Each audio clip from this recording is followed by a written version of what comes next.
வணக்கங்க. நான் சென்னிமலை கனகராஜ். இன்னைக்கு பார்த்தீங்கன்னா, சுத்த சாபரி ராகத்தில் அமைஞ்ச பாடல்கள பார்த்துட்டு வர்றோம். இது 2வது பாகம். முதல் பாடலா ஒரு பழைய பாடலா நம்ம பார்க்க போறோம். இது பார்த்தீங்கன்னா, ஸ்ரீதர் சார் வந்து இந்த படத்தோடைய முதல் படம். அதாவது டைரக்டர். ஸ்ரீதர் சார் வந்து மொத இந்த படம் எடுக்கலான்னு பல இடங்கள்ல போய் இத கதை சொல்லி பார்க்குறாரு. யாருமே இந்த கதையை எடுக்கல. ஆனாலும் இந்த கதையை எடுக்கணும்னு சொல்லி அவர் ரொம்ப போராடி பார்க்கும்போது பட்டுக்கோட்டையார் அவருடைய ஃபேவரட் பட்டுக்கோட்டையார் தான் பாடல் ஆசிரியர். அவரை கூப்பிட்டு இந்த பாடலை கதையை சொல்கிறார். இந்த கதையை பூரா சொல்லிட்டு இதுக்கு பாட்டு வேணும் அப்படின்னு நினைக்கிறார். என்னையா கதை இவ்வளவு நீளமாக இருக்குது, இதுக்கு எப்படி பாட்டு எழுதுறது அப்படின்னு சொல்லிட்டு, சரி எந்த இடத்துக்கு இந்த பாட்டு வேணும் அப்படின்னு கேட்டோன்னா, அவர் ஒரு இதாக சொல்கிறார். ஒரு 2 பேர் காதலன் காதலி வந்து ஒரு சைக்கிளில் போகிறாங்க. இந்த மாதிரி ஒரு பாடல் காட்சி ஆரம்பிங்க. ஏன் சைக்கிளில் போகிறாங்க அப்படிங்கிறது அப்படி சரி சொல்லிட்டு அந்த பாட்டை வந்து பட்டுக்கோட்டையார் வந்து ஒரு இதே இல்லாமல் சொல்கிறியே, எப்படியா நான் பாட்டு எழுதட்டும்னு கேட்டது அந்த முதல் வரியாகவே சொல்கிறார். வாடிக்கையாக சொல்கிற விட்டுட்டு இது ஒரு புதுசாக சொல்கிறியே அப்படின்னு சொல்கிற அந்த வார்த்தையை வச்சு அந்த பாட்டை அமைச்சாங்க. வாடிக்கை மறந்தது ஏனோ என்னை வாட்டிட தோணுவது ஏனோங்கிற பாட்டை வரி அவர் எழுதி முடித்தார். இதுக்கு இசையம் பார்த்தீங்கன்னா முதல்ல இசையமைப்பாளராக அறிமுகமாகிறாரு ஏஎம் ராஜாங்கிறவர். இந்த படத்தில் தான். இந்த படம் வந்து பார்த்திங்கன்னா கல்யாண பரிசுன்னு படம். செமினி கணேசனும் சாவித்திரி அம்மாவும் படம் நடிச்சிருக்கிறாங்க. இந்த ஏஎம் ராஜா ஃபஸ்ட்டு மியூசிக் பாடின படம் இது. முதல்ல இசையமைப்பாளராக இந்த படம் தான் அவருக்கு அறிமுகம். இந்த பாட்டு பார்த்தீங்கன்னா அப்போ ரொம்ப பிரபலியமாக இருந்த பாட்டு. வாடிக்கை மறந்தது ஏன்னு அந்த பாட்டு. அந்த பாட்டை சுத்த சாகரியில் அமைச்சிருக்கிறாங்க. இது சில பேர் கேட்குறாங்க, சில சுரங்களில் அந்நிய சுரங்களில் கலந்து வருது, இது எப்படி சுத்த சாகரின்னு சொல்கிறீங்க அப்படின்னா, அப்படி நீங்கள் வெறும் பாட்டை மட்டும் பார்க்கக்கூடாது. அதில் இடை இசைன்னு சொல்லுவாங்க இல்லையா, பேக்ரவுண்ட் மியூசிக், அதையெல்லாம் சேர்த்து நீங்கள் பார்த்தீங்கன்னா தான் அது என்ன ராகம்னு நம்ம கண்டுபிடிக்கணும். அதனால் அந்த பேக்ரவுண்ட் மியூசிக்கு எல்லாம் பார்த்து தான் இது சுத்த சாவேரி நம்ம சொல்கிறோம். இந்த பாட்டில் வந்து ஹீரோ யாருன்னு கேட்டிங்கன்னா ஃப்ளூட் தான். ஃப்ளூட் அப்படி வாய்ச்சிருப்பாங்க அந்த பாட்டில். அந்த பாட்டை இப்போ நம்ம பார்க்கலாம்.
சாவேரியில் 2வது பாகம் 2வது பாட்டை பார்க்க போகிறோம்.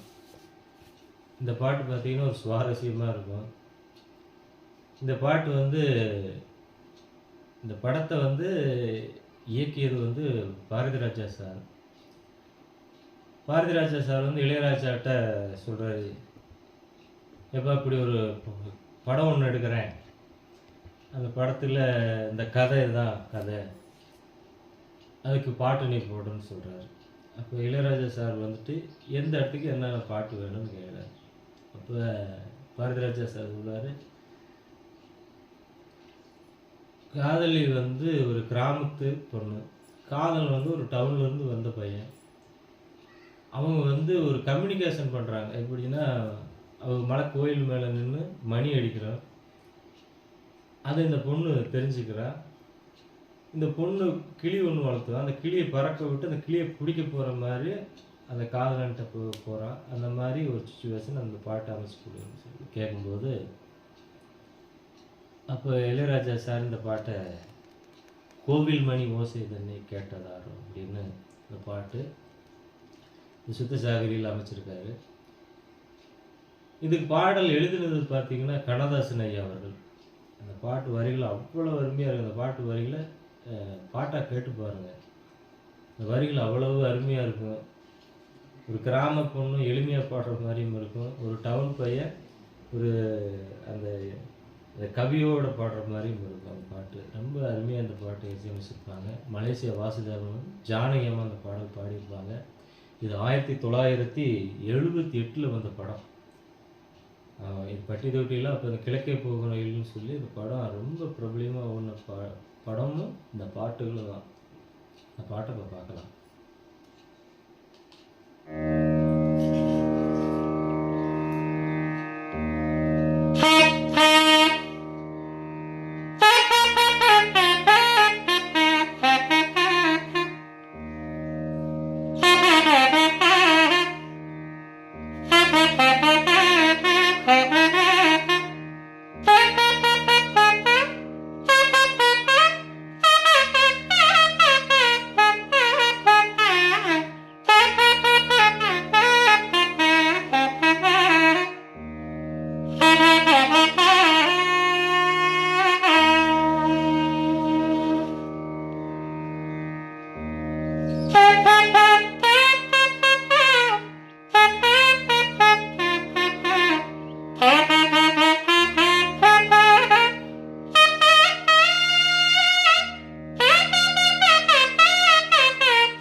ராகத்தில் அமைஞ்ச பாடல்களை பார்த்துட்டு வரோம்.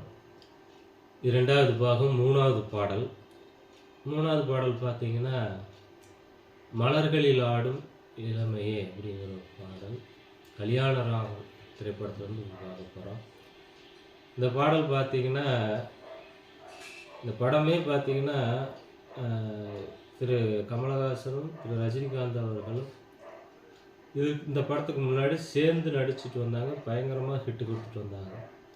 2 பேரும் இந்த படத்துலேருந்து நம்ம தனித்தனியாக நடிக்கணும் அப்படின்னு சொல்லி இந்த படத்துலேருந்து தனியாக பிரிஞ்சு நடித்தாங்க.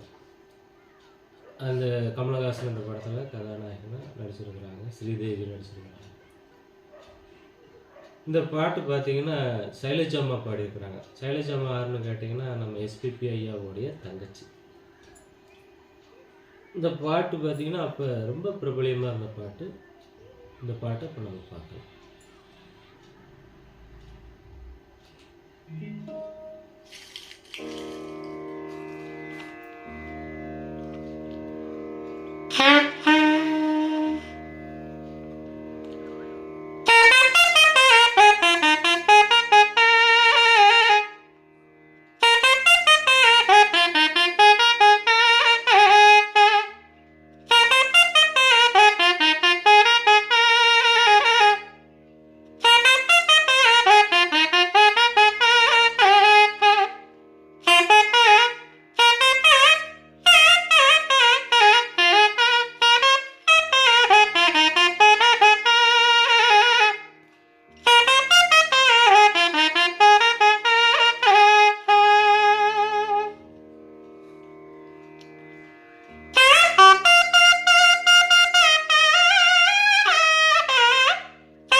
சுத்த சாவேரியில் இது 2வது பாகம் 4வது பாடல் பார்க்க போகிறோம்.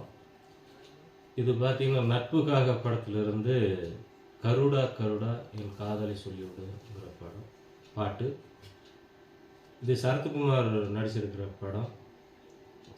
இது தேவா சார் மியூசிக் பண்ணியிருக்கிறாங்க. காளிதாசன் சார் இந்த பாடலை எழுதியிருக்கிறாங்க. இந்த பாடல் பார்த்தீங்கன்னா கிருஷ்ணராஜ் ஜுஜாதாமா பாடியிருக்கிறாங்க. இந்த பாட்டை இப்போ பார்க்கலாம்.